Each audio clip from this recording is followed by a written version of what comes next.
पहलगांव में हमारे यात्रियों पर जो पर्यटन के लिए गए थे, आतंकवादियों ने गोली बरसाई और 27-28 लोगों को मौत के घाट उतार दिया। बड़ी दुखद घटना है ये। मृत्यु वास्तव में कष्टदायी है, लेकिन इस तरीके की मौतें जिसमें किसी के हाथ की मेहंदी न छूटी हो, किसी का बच्चा बिलख रहा हो और आके वो मौत की कहानी बता रहा हो, कोई ऐसा हृदय नहीं जो कांप न उठे ये कहानी सुनकर।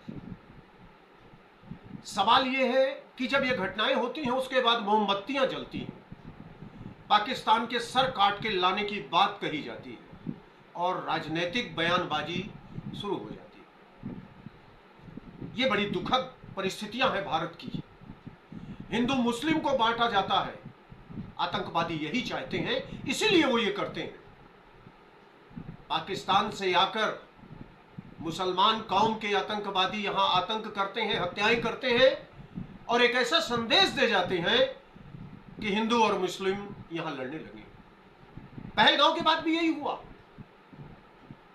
बताया गया कि उन्होंने धर्म के आधार पर हत्या की, तो हम अब मुसलमानों को मारेंगे। हिंदू और मुसलमान की खाई यहां गहरी होती जाएगी। लेकिन वो निहत्था व्यक्ति जिसने आतंकवादी से बंदूक छीनने की कोशिश की, वो मुसलमान था। उसने अपनी जान दे दी, इसलिए नहीं कि वो आतंकवादियों का दुश्मन था या कोई पहले से बैर था। भारत के लोगों को पाकिस्तान के लोग मार रहे हैं, वो हिंदुस्तानी होने के नाते उसने अपना फर्ज निभाया। तो कृपया हिंदू मुस्लिम की खाई हिंदुस्तान में रोक कर रखें।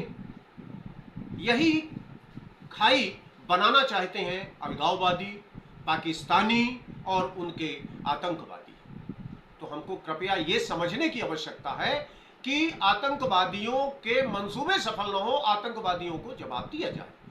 शासकीय चूक है, शासकीय चूक के कारण ये हत्याएं हुई। कोई सुरक्षा के प्रबंध नहीं थे। यदि एक दो हमारे जवान होते तो उन आतंकवादियों को ढेर कर देते।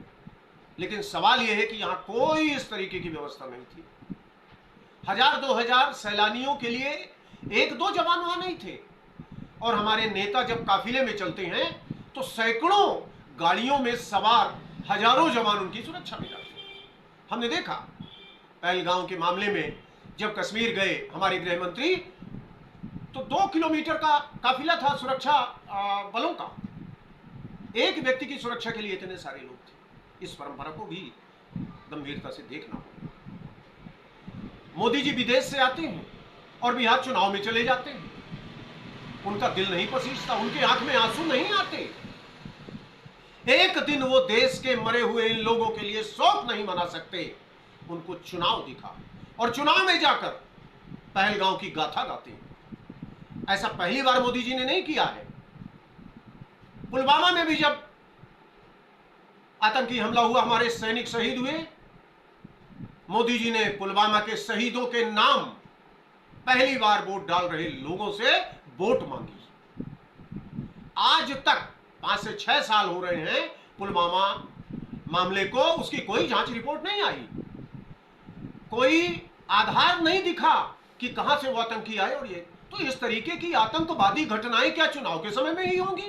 बिहार का चुनाव होने जा रहा है, इस समय ऐसी परिस्थितियां हैं और घटना के तुरंत बाद प्रधानमंत्री वोट बटोरने चले जाते हैं और इस मुद्दे को वहां रख देते हैं। ये क्या है? हमारे सोशल मीडिया में हमने देखा कई लोग दावा कर रहे हैं। एक साथी दावा कर रहे थे कि हरियाणा से एक पेटी शराब लेके हम नहीं आ सकते यहां, लेकिन वो असलहों का, बारूदों का, बमों का जखीरा लेके यहां आ जाते हैं। कोई बॉर्डर उनको नहीं रोक पाता, कोई चेक पोस्ट में उनकी तलाशी नहीं होती और यहां मौत का खेल खेल के चले जाते हैं और फिर हम आपस में लड़ने के लिए विवश हो जाते हैं। ये मोमबत्तियां जलाने का सिलसिला बंद होना चाहिए। जल संधि तोड़ देंगे, सिंधु जल रोक देंगे, पुलवामा के समय भी आप लोग ध्यान करिए, प्रधानमंत्री ने यही कहा था, यही सरकारी आवाज आई थी कि पाकिस्तान का पानी रोक देंगे, हुक्का पानी बंद कर देंगे। मैं जानना चाहता हूं, आप भी पूछिए कि यदि पुलवामा के समय वहां का हुक्का पानी बंद किया गया था तो आज क्या जरूरत पड़ रही है सिंधु नदी का पानी रोकने की, और सिंधु नदी का पानी आप किस आधार पर कैसे रोक रहे हैं। शंकराचार्य स्वामी अभिमुक्तेश्वरानंद जी ने कहा है कि यह सरकार का झूठ है, सिंधु नदी का पानी नहीं रोका जा सकता, उसको रोकने के लिए एक लंबा समय चाहिए। कैसे रोका इन्होंने, क्या योजना है सरकार, इसका खुलासा करे, और यदि नहीं कर सकती तो झूठ बोलना बंद करे जनता के सामने, वोट की राजनीति ना करे। मोदी जी ने कश्मीर 370 समान दुनिया भर की बातें की और बताया कि हम सुरक्षित हैं। लोगों ने मोदी जी की बात पर भरोसा किया कि भारत में अब हम कश्मीर में सुरक्षित हैं, हम वहां व्यवसाय कर सकते हैं, हम वहां जमीन खरीद सकते हैं। अरे कहां सुरक्षित है, जब घूमने गया व्यक्ति वहां से मौत गले लगाकर लौटता है तो कहां सुरक्षित है। किस तरीके की सुरक्षा आप हमें दे रहे हैं, इस पर राजनीति नहीं होनी चाहिए। सभी दल, सभी भारतवासी, सबका कर्तव्य है कि इस पर गहरी नजर से आप अपनी बात उठाइए, और यदि कोई झूठ बोल के हमें बरगला रहा है, हमारे साथ धोखा कर रहा है, चाहे वो कितना बड़ा भी नेता क्यों ना हो, उसको बेनकाब करिए और उसको किनारे करिए। वोट की राजनीति हमारे देशवासियों के 100 पर नहीं होनी चाहिए, मेरा यही कहना है। आप लोग इस मुद्दे पर गंभीरता से विचार करें और भारत की संप्रभुता, एकता और अखंडता को कायम रखें। जय हिंद, जय भारत।